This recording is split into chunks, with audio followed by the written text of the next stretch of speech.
반갑습니다, 여러분. 수요 찬양 예배에 오신 것을 환영합니다. 오늘 하루도 주님의 은혜 가운데 잘 지내셨지요? 이 시간에 주님의 그 은혜를 감사하며 또 주님을 찬양하는 그런 시간을 갖겠습니다. 먼저 기도하고 시작할 텐데요. 하나님, 이 저녁에 하나님을 다시 한번 예배할 수 있는 것이, 살아서 숨을 쉴 수 있게 하신 것이 얼마나 감사한지 모릅니다라고 고백하면서 이 시간에 먼저 한번 기도하도록 하겠습니다. 다 같이 기도하겠습니다. 여자 하나님, 그렇습니다. 하나님이 저희들에게 힘을 주시고 저희들에게 숨을 주시고 온전히 하나님을 찬양할 수 있는 그런 생각도 주시니 감사합니다. 하나님, 저희들 자녀 삼으셔서 온전히 자녀 삼은 자녀로서 하나님 앞에 나아가 주님을 찬양할 수 있는 것이 얼마나 큰 은혜인지 모르겠습니다. 온전히 하나님을 찬양할 수 있고 하나님을 예배할 수 있는 것이 얼마나 큰 은혜인지 모르겠습니다. 하나님, 이 시간에 다시 한번 허락된 이 예배 가운데 하나님 함께해 주시옵소서.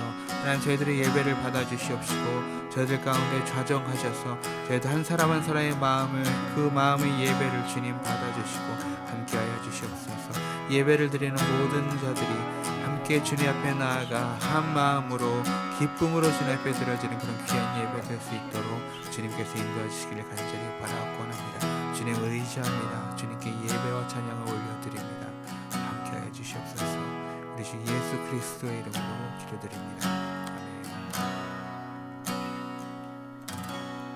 아멘.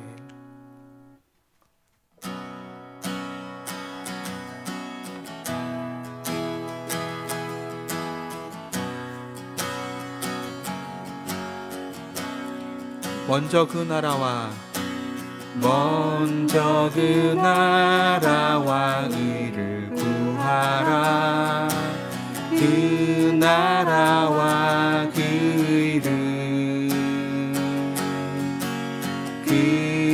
그리하면 이 모든 것을 너에게 더하시리라.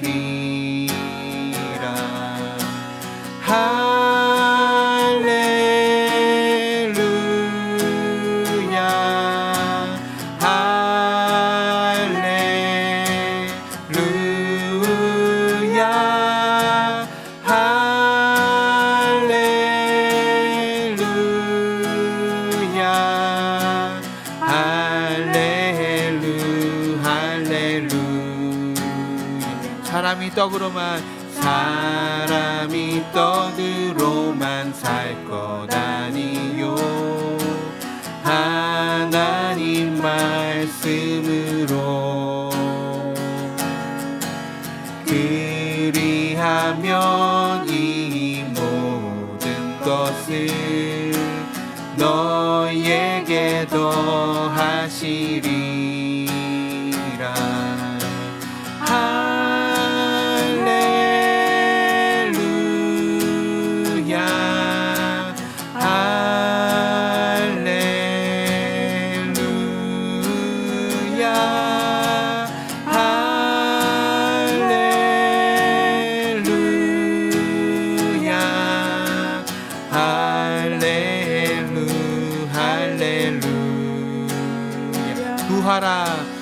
구하라 너희에게 주실 것이요 찾으면 찾으리라.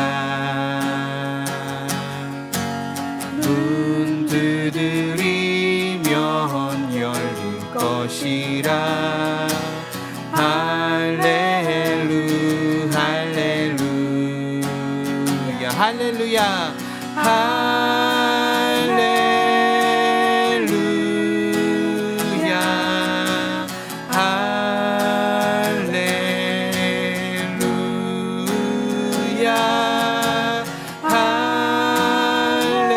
할렐루야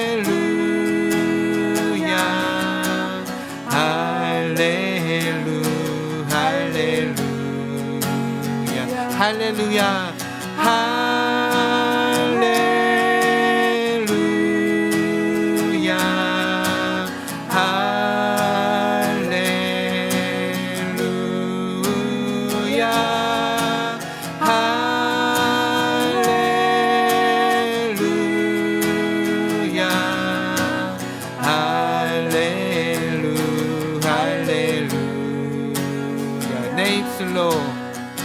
내 입술로 하나님의 이름을 찬송하며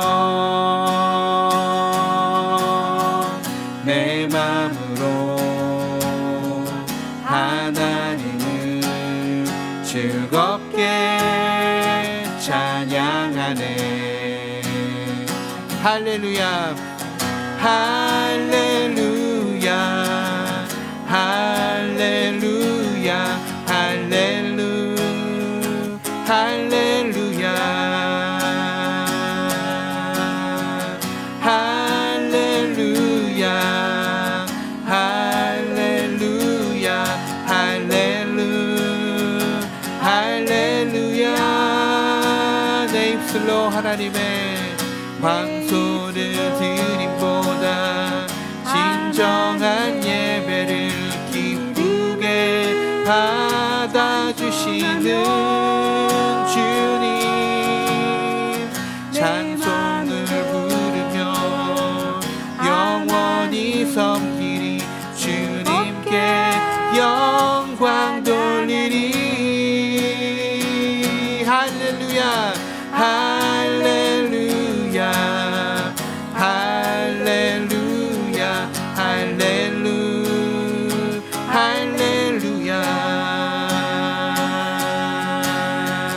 할렐루야 할렐루야 할렐루 할렐루야 할렐루야 할렐루야 할렐루야 할렐루 할렐루야 할렐루야 할렐루야 할렐루 할렐루야.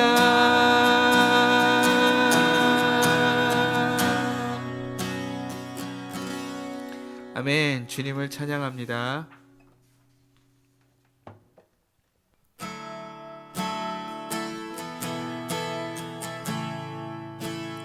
하나님의 음성을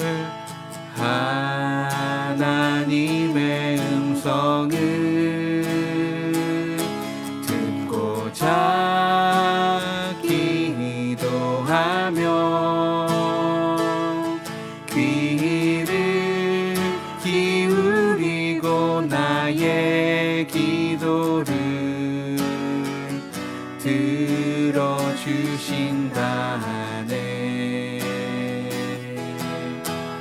깊은 웅덩이와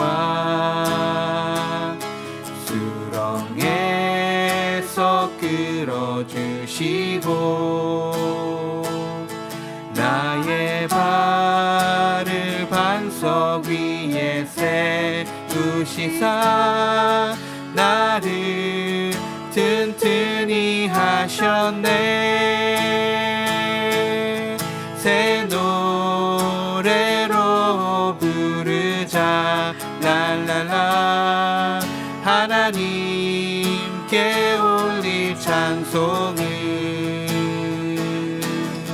새 노래로 부르자. 하나님 사랑을 주를 의지하고 주를 의지하고 교만하지 않으며 거짓에 치우치지 아니하며 복이 있으리라. 여호와 나의 주는 크신 권능의 주라. 그의 크신 권능으로 우리들을 사랑하여 주시네.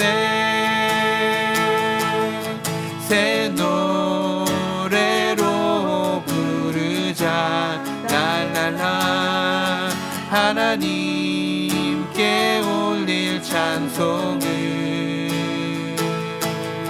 새 노래로 부르자. 하나님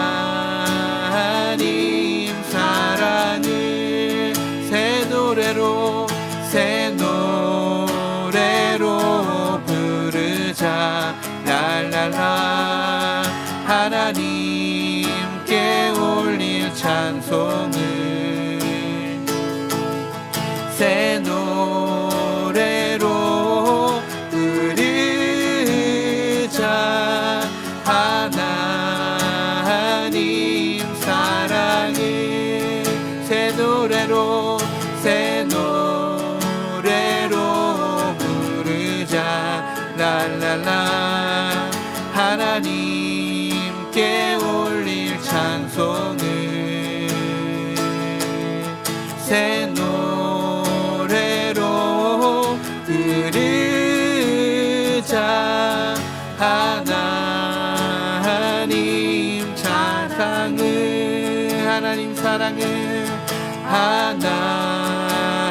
하나님 사랑을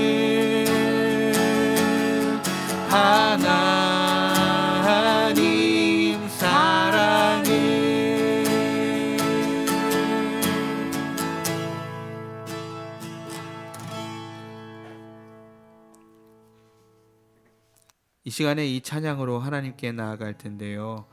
주님께서 우리에게 말씀하십니다. 아무것도 두려워하지 말고 오직 주 너의 하나님만 바라보라.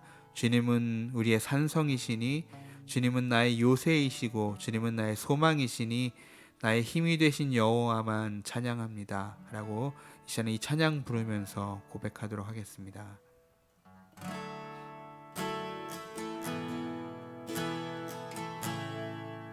아무것도 두려워 말라. 아무것도 두려워 말라. 주 너의 하나님이 지켜주시네. 놀라지 마라. 겁내지 마라. 주님 나를 지켜주시네. 다시 한번 아무것도 두려워 말라. 아무것도 두려워 말라. 주 너의 하나님이 지켜주시네. 놀라지 마라. 겁내지 마라. 주님 나를 지켜주시네. 내 맘이 힘에 겨워 내 맘이 힘에 겨워 지칠지라도 주님 나를 지켜주시네. 세상의 험한 풍파 몰아칠 때도 주님 나를 지켜주시네.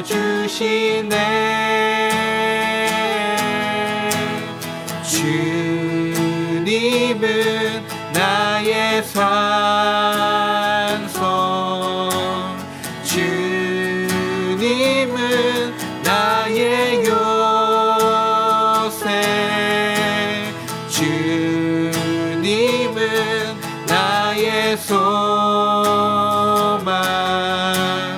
나의 힘이 되신 여호와.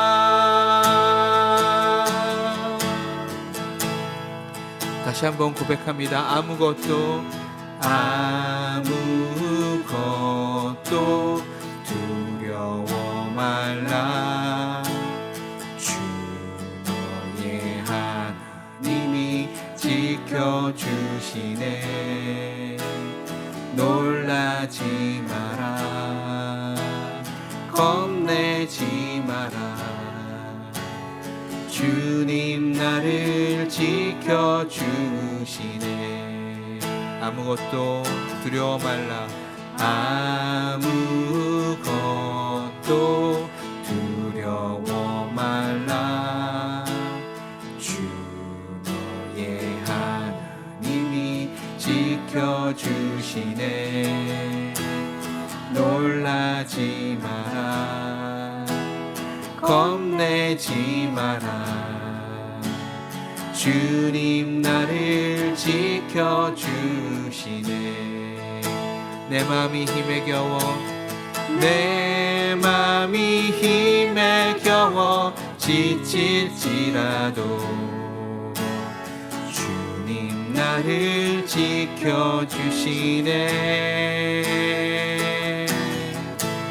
세상의 험한 풍파 몰아칠 때도 주님 나를 지켜주시네.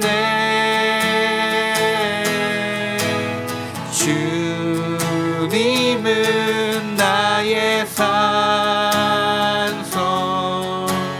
주님은 나의 요새, 주님은 나의 소망,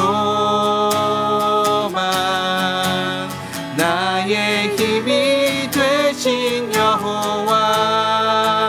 주님은 나의 산성이십니다. 주님은 나의 산성,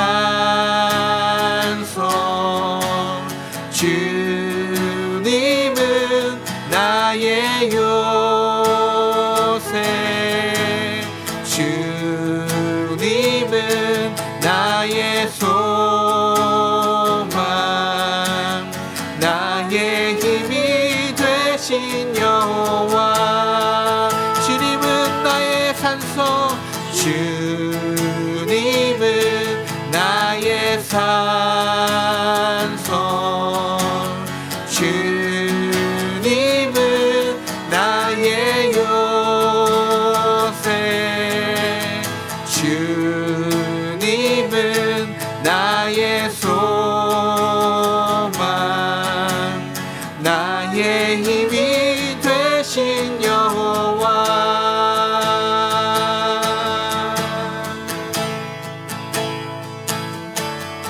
이 시간 우리 다 같이 한번 기도할 때에 하나님, 온전히 주님만을 따라가겠습니다. 주님은 나의 산성이시니, 주님은 나의 요새이시니 아무것도 두려워하지 말라고 하셨사오니 하나님, 온전히 주님을 의지하면서 주님께 나아갑니다라고 이 시간에 다 같이 한번 통성으로 기도하겠습니다.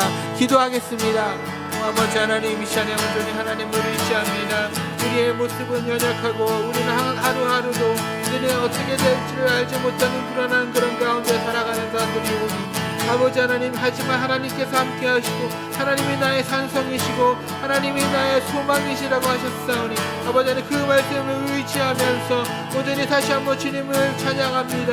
주님만을 의지하면서 주님 앞에 나아갑니다. 온전히 주님의 모든 것을 내려놓고 온전히 주님의 모든 것을 온전히 의뢰하면서 주님 앞에 나아가오니 아버지 하나님, 함께해 주시옵시고 너희들이 연약하고 부족한 모습 가운데서도 아버지 하나님께서 인도하여 주시는 그 인도하심을 믿고 나아갈 때 오늘은 주님만이 우리의 전부가 되시고 주님만이 우리의 구원자가 되심을 이 시간에 다시 한번 찬양하며 주님 앞에 나아갑니다.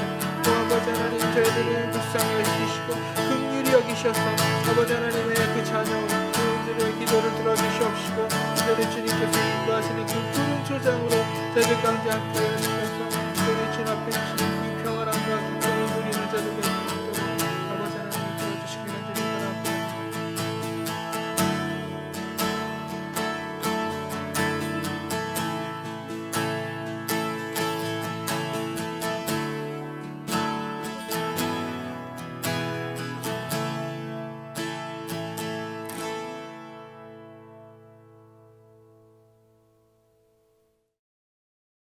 이 저녁에 우리에게 주신 하나님 말씀은 베드로전서 2장 9절에서 10절까지 말씀입니다. 화면에 나오는 말씀을 함께 한 목소리로 합독하겠습니다. 그러나 너희는 택하신 족속이요 왕 같은 제사장들이요 거룩한 나라요 그의 소유가 된 백성이니 이는 너희를 어두운 데서 불러내어 그의 기이한 빛에 들어가게 하신 이에 아름다운 덕을 선포하게 하려 하심이라. 너희가 전에는 백성이 아니더니 이제는 하나님의 백성이요 전에는 긍휼을 얻지 못하였더니 이제는 긍휼을 얻은 자니라. 아멘. 언젠가 들어봤을 듯한 이야기 하나를 소개하겠습니다. 어느 큰 공장에 디젤 트럭을 수리하는 기계공이 있었습니다. 그는 직장에서 어느 누구보다 더 열심히 일하는 사람이었습니다. 그러나 퇴근 후에 술자리 회식에 참여하지 않았다고 직장 동료들에게 왕따를 당했습니다. 회사 내에서 최고의 기술자로 최고의 성과를 내고 있었지만 7년 동안 승진은커녕 보너스도 받지 못하였고 봉급 인상도 한 번 받지 못하였습니다. 그 이유는 그가 상사와 함께하는 그 술집 회식에 참여하지 않아서 그의 상사로부터 고가 점수를 잘 받지 못하였기 때문입니다. 그는 당장에 회사를 그만두고 싶었습니다. 그러나 묵묵히 참고 자기 일에 열심을 다했습니다. 그런데 어느 날 사장이 느닷없이 그를 불렀습니다. 말단 직원인 이 사람은 사장을 한 번도 본 적이 없었습니다. 사장은 은퇴할 때가 되어서 후계자를 찾고 있었습니다. 이 사장이 이 기술공에게 말합니다. 자네가 우리 회사를 맡아주었으면 좋겠네. 기계공은 깜짝 놀랐지요. 저는 이 회사를 운영할 만한 그런 자질이 없습니다. 이때 사장이 말합니다. 자네는 아무 걱정할 필요 없네. 자네가 지금까지 보여준 그 성실함으로 내 뒤를 이어 내 회사를 잘 이끌어 주게. 나는 이 회사를 자네에게 주고 싶네. 이 이야기를 들으면 어떤 마음이 드십니까? 사람은 어디서나 묵묵히 자신의 일을 열심히 하면 성공할 수 있다는 생각을 하지 않습니까? 그런 사람은 이 이야기처럼 사장의 신임을 받아서 회사를 맡게 될 수도 있다고 생각할 수 있습니다. 이 이야기는 실화인지 확인해 보지는 못했습니다. 그러나 이러한 내용의 이야기만으로도 회사에서 일하는 사람들이 더욱 성실하게 일하려고 하는 마음을 갖게 합니다. 그런다고 해서 이 이야기가 묵묵히 일하는 모든 사람들에게 반드시 좋은 결과가 있을 것이라고 확신을 주지는 못합니다. 그럴지도 모르니 한번 성실하게 일해봐라 하는 정도입니다. 그런데요, 이 메시지와는 반대되는 책이 하나 있습니다.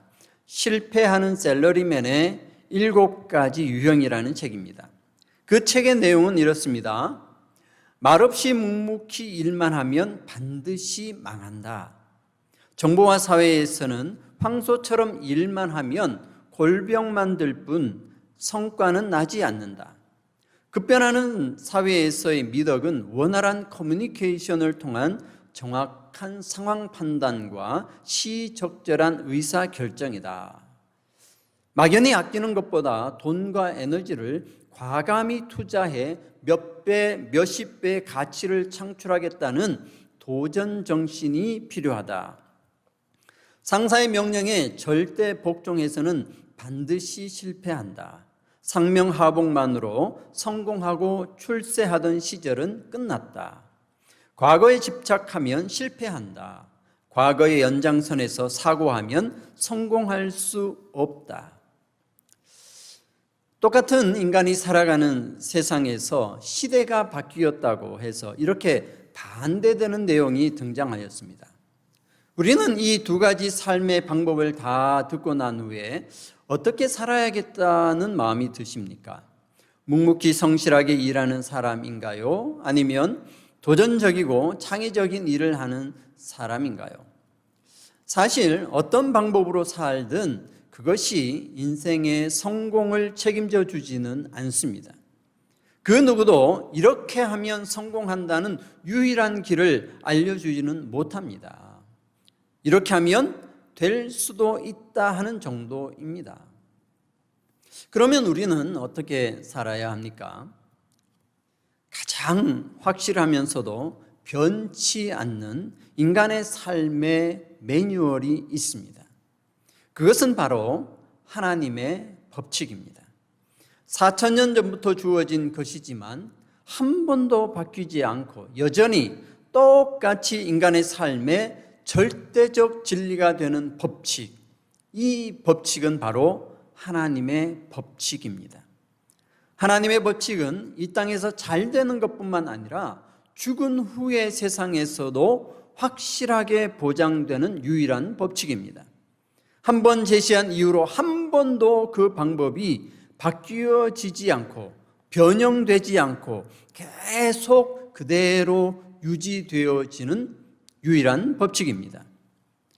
내가 이것으로 형제를 깨우치면 그리스도 예수의 좋은 일꾼이 되어 믿음의 말씀과 내가 따르는 좋은 교훈으로 양육을 받으리라. 망령되고 허탄한 신화를 버리고 경건에 이르도록 내 자신을 연단하라.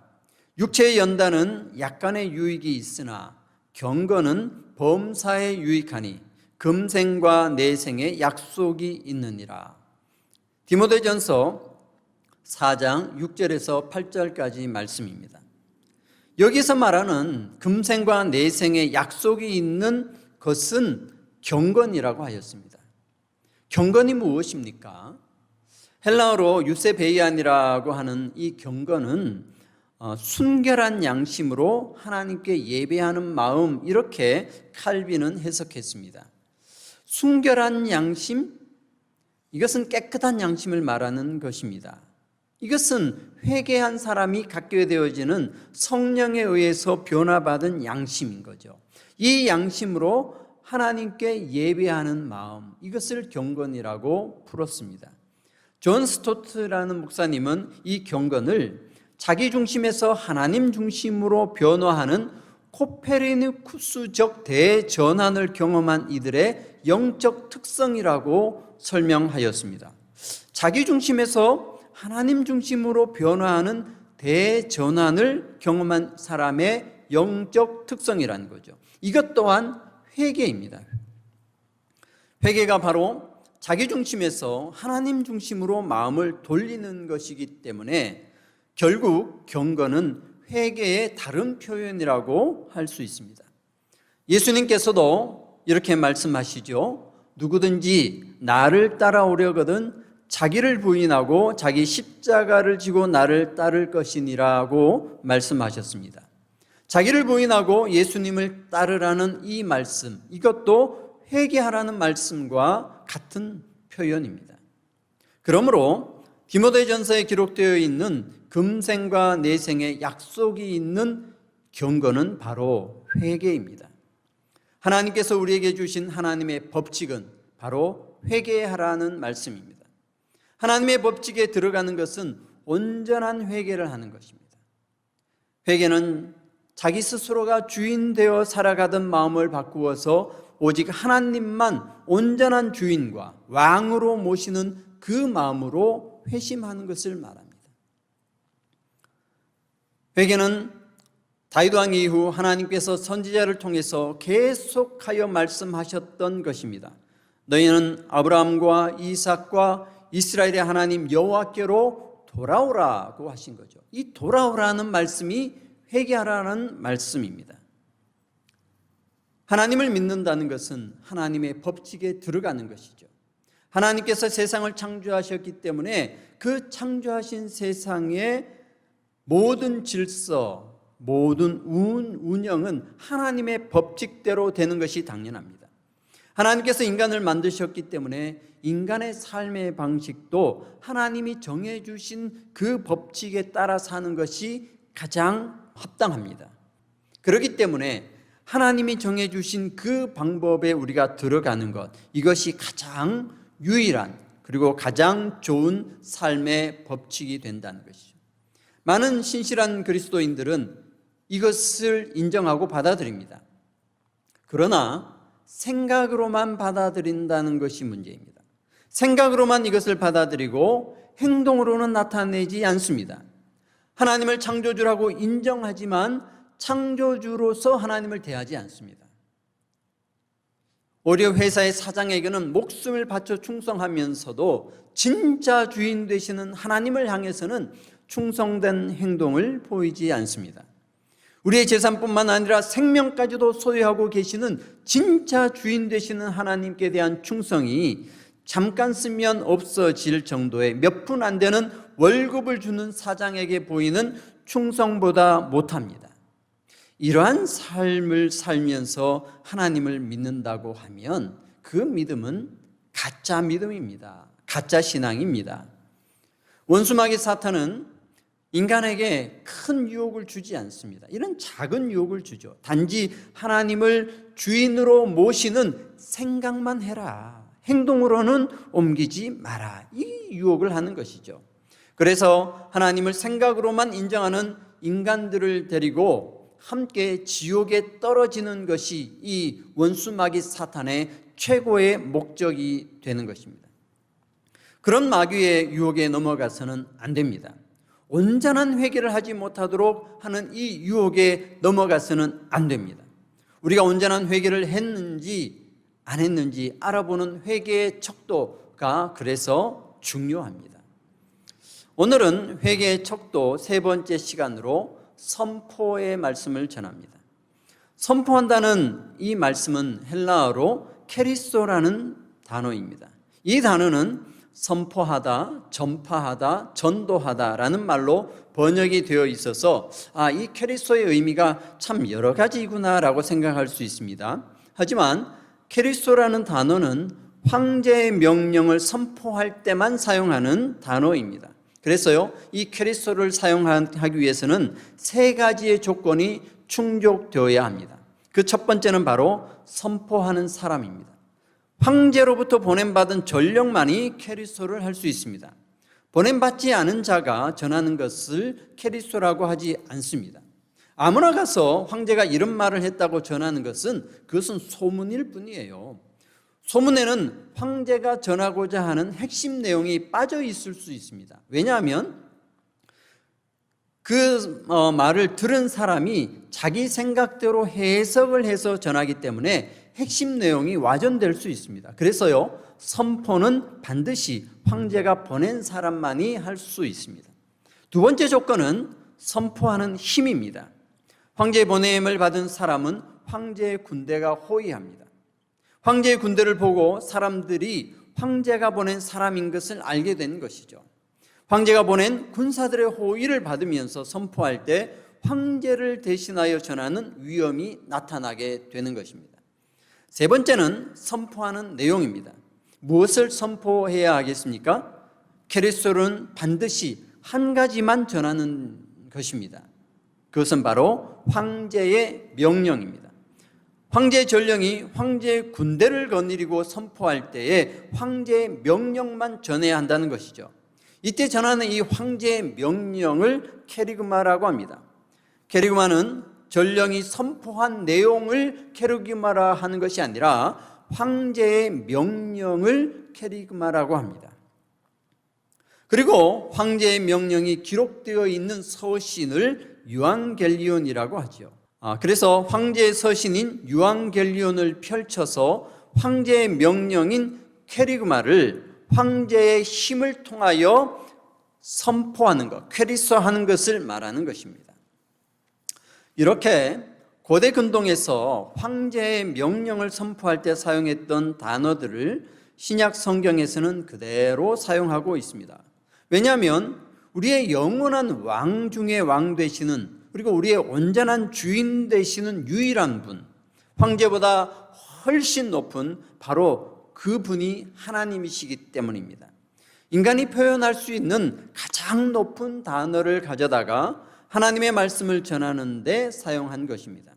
그래서 황제의 명령을 전할 때 썼던 케리소를 하나님의 명령을 전하는 단어로 사용한 것입니다. 황제의 명령인 케리그마를 하나님의 말씀으로 사용하게 되었습니다. 황제의 서신인 유앙겔리온을 복음이라는 걸로 사용하게 되었습니다. 왜냐하면 이것이 너무나 중요하기 때문에 그 의미의 중요성을 드러내기 위하여 이러한 단어를 사용하게 된 것입니다. 이제 선포라는 것이 단순히 사람이 크게 외치는 것이 아니라 하나님이 보내신 사람이 하나님의 능력을 동반하여서 하나님의 말씀을 전하는 것임을 우리는 알게 되었습니다. 선포에서 가장 중요한 것은 바로 선포하는 내용입니다. 무엇을 선포하느냐인 것이죠. 그러면 이 캐리그마나 유앙겔리온이라는 이 말을 쓰기 훨씬 이전 구약 시대에서는 이 선포를 할 때 무엇을 선포했는지 한번 찾아보겠습니다. 출애굽기에서는 하나님께서 직접 선포하셨습니다. 그러면서 여호와의 이름을 선포하셨습니다. 출애굽기 33장 19절에서 여호와께서 이르시되 내가 내 모든 선한 것을 내 앞으로 지나가게 하고 여호와의 이름을 내 앞에 선포하리라. 나는 은혜를 베풀 자에게 은혜를 베풀고 긍휼히 여길 자에게 긍휼을 베푸느니라고 하였습니다. 출애굽기 34장 5절에서도 여호와께서 구름 가운데 강림하사 그와 함께 거기 서서 여호와의 이름을 선포하실세라고 하였습니다. 신명기에서는 모세가 율법을 선포하였습니다. 신명기 4장 44절에서 모세가 이스라엘 자손에게 선포한 율법은 이러하니라고 하면서 율법을 선포했다는 거죠. 이 율법은 뭡니까? 율법은 바로 하나님의 뜻이 담겨져 있는 거룩하고 고귀한 것입니다. 그래서 율법은 선포하는 것이죠. 역대상 16장 21절에 보면 여호와의 구원을 선포하라고 하였습니다. 온 땅에 여호와께 노래하며 그 구원을 날마다 선포할지어다 라고 하신 겁니다. 시편에서는 여호와의 행하심과 하나님의 영광과 주의 이름과 주의 진리를 선포한다고 하였습니다. 에레미야에서는 여호와를 선포하고 금식을 선포하고 재앙을 선포하였습니다. 하나님으로부터 나온 명령을 선포하신 것이죠. 이처럼 선포의 내용은 하나님의 명령, 하나님의 의도, 하나님의 이름, 하나님 나라를 선포하는 것이죠. 선포는 하나님의 능력입니다. 그렇기 때문에 선포는 능력이 따릅니다. 선포할 때 그 능력이 나타나기 때문에 순종을 요구하게 됩니다. 이처럼 선포에는 세 가지 조건이 들어 있습니다. 선포하는 사람은 하나님께로부터 보냄받은 사람입니다. 선포하는 힘, 이 선포하는 힘은 하나님의 능력입니다. 그리고 선포하는 내용, 이 선포하는 내용은 하나님의 명령이며 하나님의 뜻입니다.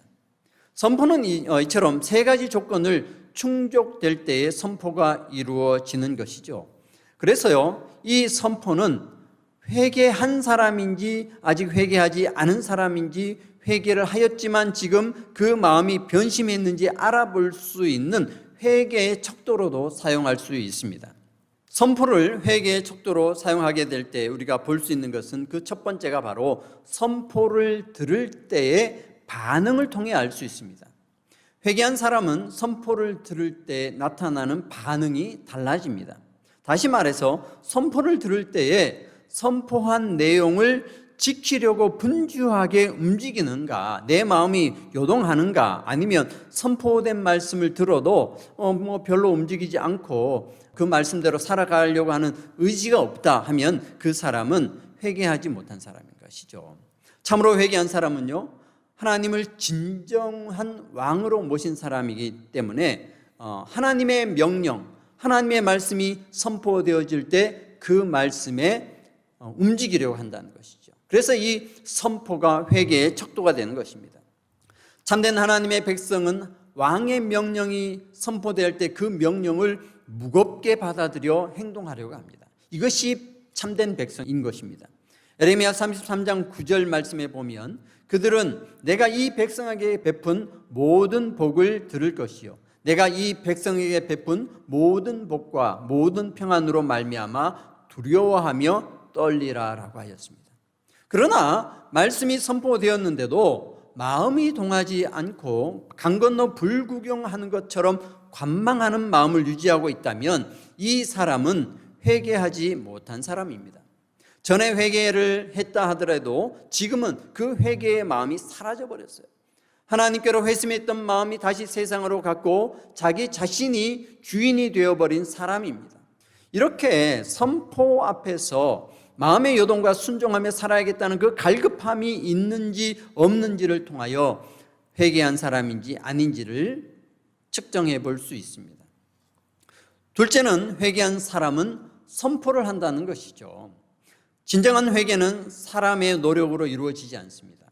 사람이 하나님을 주인으로 모시려는 그 마음을 갖고자 노력해도 인간의 노력만으로 되는 것이 아니라는 겁니다.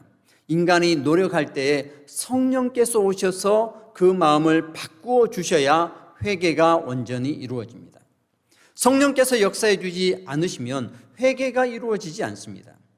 잠언 8장 17절 말씀에 나를 사랑하는 자들이 나의 사랑을 입으며 나를 간절히 찾는 자가 나를 만날 것이니라 했습니다. 간절히 찾는 자, 간절히 찾는다는 것은 나의 주인 되신 하나님을 찾는 거예요. 내가 주인 되었던 그 삶을 버리고 나의 주인 되시고 왕 되신 하나님을 간절히 찾을 때에 나를 만난다는 것은 성령께서 오셔서 그 마음을 확증해 주시는 것입니다. 다윗도 이렇게 말씀합니다. 내가 여호와를 기다리고 기다렸더니 귀를 기울이사 나의 부르짖음을 들으셨도다 라고 하였습니다. 하나님을 주인으로 모시는 마음을 갖기 위해서는 하나님을 주인으로 왕으로 간절히 찾아야 됩니다. 그리고 성령께서 오셔서 그 마음을 바꾸어 주실 때까지 기다리고 기다려야 된다는 거죠. 그래서 내가 기다리고 기다렸더니 귀를 기울이사 나의 부르짖음을 들으셨도다. 나의 부르짖음을 들으시면 어떻게 됩니까? 성령께서 오셔서 내 마음을 온전한 회개의 마음으로 바꾸어 주신다. 그래야 진정한 회개를 이룰 수 있습니다. 회개가 이루어질 때에 이미 성령께서 그의 마음에 내주하게 되시는 겁니다. 그래서 회개가 이루어질 때에 영생을 얻게 되는 거죠. 성령이 오시기 때문에 영생이 이루어지는 거죠. 성령이 오셔서 내 마음과 내 양심을 바꾸어 주시기 때문에 영생을 얻게 되는 겁니다. 거듭남이 이루어지는 겁니다. 오늘 본문의 말씀과 같이 너희는 택하신 족속이요라고 했습니다. 이 택하신 족속이 되는 것입니다. 성령께서 나를 변화시켜 주지 않으셨는데도 나는 택하신 족속이라고 한다면 그것은 잘못된 생각이에요. 착각입니다. 성령께서 오셔서 내 마음을 변화시켜 주신 온전한 회개를 이루어 주실 때에 비로소 너희는 택하신 족속이다라는 말씀이 적용이 된다는 거죠. 택하신 족속이라는 것은요, 실제로 성령께서 택하셨다는 의미예요. 성령께서 내주하셨는데 그것을 택하신 것이라 하지 않으면 뭐라고 하겠습니까? 택하신 것은 이미지네이션, 상상으로 되는 것이 아니에요. 내가 그럴 것이다 라고 해서 택하신 족속이 되는 것이 아니에요. 실제적으로 택함을 받아야 된다는 것입니다. 성령께서 회개의 마음을 이루어 주신 그 순간 그는 택하신 족속이 되면서 동시에 보냄받은 사람이 되는 것입니다. 9절 말씀에 보면 택하신 목적이 나와 있습니다. 이는 너희를 어두운 데서 불러내어 그의 기이한 빛에 들어가게 하신 이의 아름다운 덕을 선포하게 하려 하심이라고 하였습니다. 이렇게 택하신 목적은 너희를 어두운 데서 불러내어 그의 기이한 빛에 들어가게 하신 이의 아름다운 덕을 선포하게 하려 하심이라. 자, 선포하게 하려 하심이라. 회개를 이룬 사람에게 주어진 사명은 바로 선포라는 것이에요. 그런데 하나님께서는 무턱대고 선포하라고 하지 않습니다. 아무것도 선포할 것이 없는데 선포하라고 하지 않습니다. 선포할 것이 없다면 아직 회개한 것이 아닙니다. 증거할 것이 없는데 어떻게 증인이 되겠습니까? 하나님이 왕되심을 기뻐하고 즐거워하고 뜨거운 마음, 이것이 없는데 어떻게 선포할 수 있습니까? 그는 아직 회개한 사람이 아니에요. 그런데요, 회개했다면 그 사람은 이미 선포할 것을 가지고 있는 거예요. 성령께서 오셔서 나를 변화시켜 주신 그 자체가 선포할 내용이 됩니다. 하나님께서 전하고 싶어하는 것이 그의 마음에 없다면 아직 성령께서 내주하신 것이 아닙니다. 이것은요, 학습이나 훈련을 통해서 습득될 수 있는 것이 아니에요. 회개의 과정을 통하여 자연스럽게 선포할 내용이 습득되는 거예요. 선포의 내용은 아름다운 덕이라고 하였습니다. 무엇이 아름다운 덕입니까? 이 원어에서는요, 아레타스라고 하였습니다. 아레타스는 탁월함이라는 의미가 있어요. 근데 이 탁월함을 무엇으로 번역을 할까? 우리 말에는 아름다운 덕이라고 번역을 했는데요. NASB 영어 성경에서는 이 아레타스를 excellences라고 하였습니다. 이 탁월함. 그리고 공동 번역에서는 아레타스를 하나님의 놀라운 능력이라고 번역하였습니다. 너희를 어두운 데서 불러내어 그의 기이한 빛에 들어가게 하신 이의 탁월함들, 하나님의 놀라운 능력이라고 말했습니다. 이것은요, 택하신 족속, 즉 회개를 이룬 사람이 직접 경험하는 내용입니다.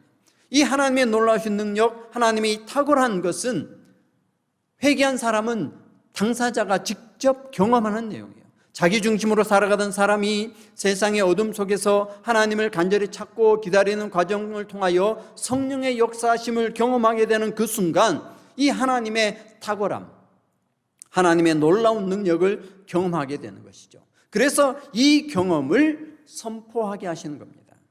이럴 때 선포가 되는 것이죠. 그렇기 때문에요, 회개한 사람은 선포하는 것이 자연스럽습니다. 회개 과정에서 이미 선포할 내용이 준비되어 있기 때문에 선포가 자연스러운 거예요. 자, 그리고 세 번째, 선포가 회개의 척도가 되는 것은, 이것은 좀 강력한 척도입니다. 이것은 바로 선포하는 힘이라는 거죠. 선포했을 때에 하나님의 힘, 놀라우신 그 능력이 나타나는가 나타나지 않는가에 달려 있습니다. 회개를 이룬 사람은 자신의 간절함에 성령의 택하심을 받은 사람입니다. 그래서 택하신 족속이 됩니다. 택하신 족속은 특별히 몇몇 사람만 택하신 족속이 되는 것이냐면 그렇지 않아요. 하나님을 믿는 모든 사람들은 택하신 족속이 되어야 됩니다. 예수 그리스도께서 세상의 모든 사람들이 구원받기를 원한다. 이 구원받는 것이 바로 택함받는 거예요. 택함받는 것은 뭡니까? 회개하는 거예요. 그래서 사도행전 2장 21절에 누구든지 주 예수의 이름을 부르는 자는 구원을 받으리라. 누구든지라고 했습니다. 누구든지 구원을 받을 것이다. 구원받는 게 뭐예요? 회개한 사람이 구원받는 거예요. 누구든지 간절히 원하면, 나의 주인이 하나님심을 간절히 고백하고 내 마음속에서 이 마음이 완전히 회심되어지기를 바라고 기다린다면 누구든지 회개의 마음을 갖게 됩니다. 성령께서 임하게 되시고요, 성령이 임하시면 택하신 족속이 되는 것이죠. 왕같은 제사장이 됩니다. 거룩한 나라가 됩니다. 그의 소유가 된 백성이 되는 겁니다. 그래서 회개한 사람은 하나님의 전령이 되고 하나님의 일꾼이 되고 하나님의 대사가 되어서 세상에서 살아가게 됩니다. 하나님께서는 세상에서 살아가고 있는 하나님의 백성들, 하나님의 대사에게 하나님 나라의 능력을 위임해 주셨습니다. 해외 공간에 거주하는 대사에게요, 그 나라의 힘을 부여하시는 것과 똑같은 이치입니다. 이 땅을 살아가는 하나님의 백성에게 하나님의 대사라는 직분을 주시고 하나님의 능력을 그에게 부여해 주시는 거예요. 그 힘은 바로 회개를 통해서 내주하시는 성령님께서 주시는 힘이에요. 성령께서 직접 역사해 주시는 하나님의 능력입니다. 그래서 회개한 사람이 선포할 때 하나님의 능력이 나타납니다. 선포하는 힘이 나타납니다. 선포하는 힘은 모든 사람에게 동일하게 나타나는 것은 아니에요. 사람마다 다르게 나타날 수 있습니다. 그러나 분명한 것은 성령께서 직접 역사하여 주셔서 하나님의 힘을 나타내 주신다는 것은 분명한 사실입니다.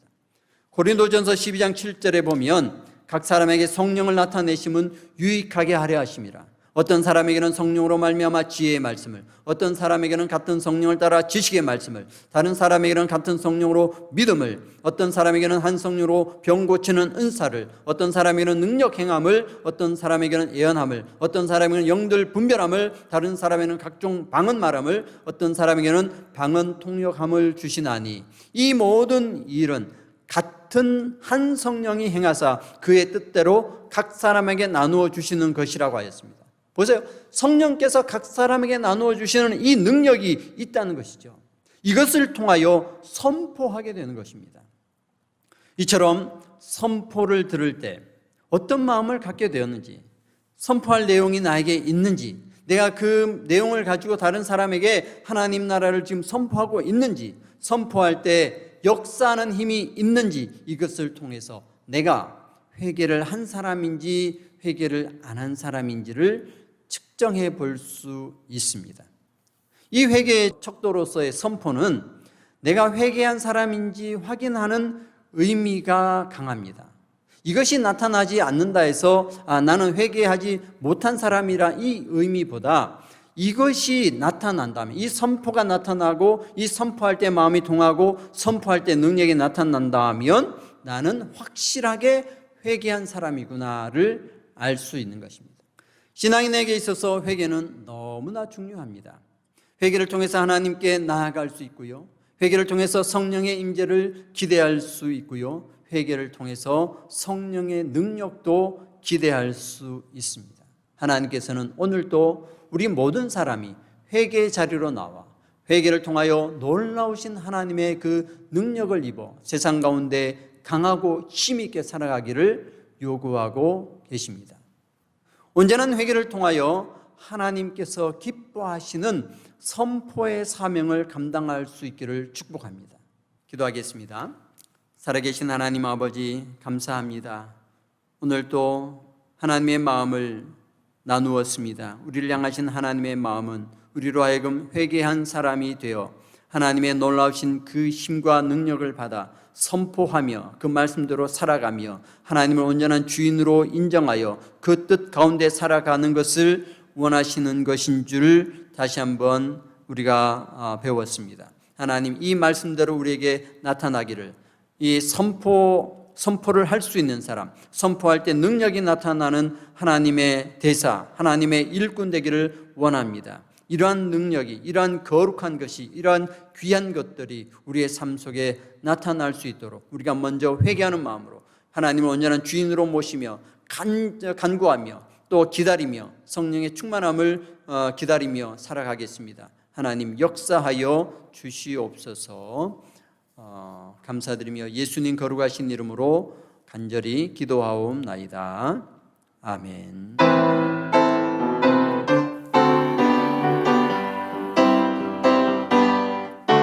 주님의 영광 나타나셨네.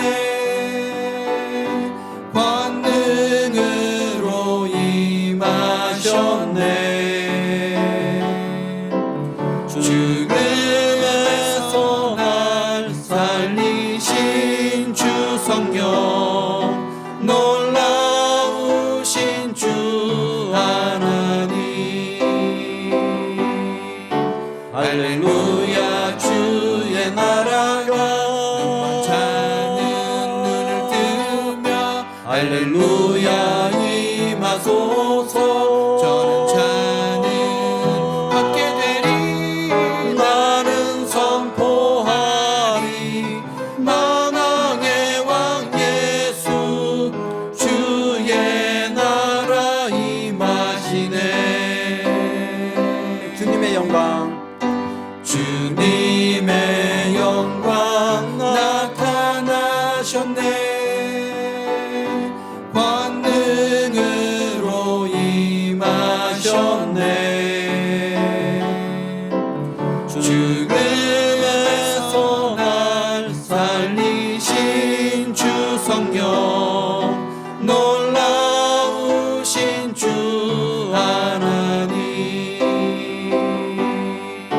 할렐루야, 주의 나라가 차는 눈을 뜨며 할렐루야 임하소서. 저는 차는 받게 되리. 나는 선포하리. 만왕의 왕 예수, 주의 나라 임하시네.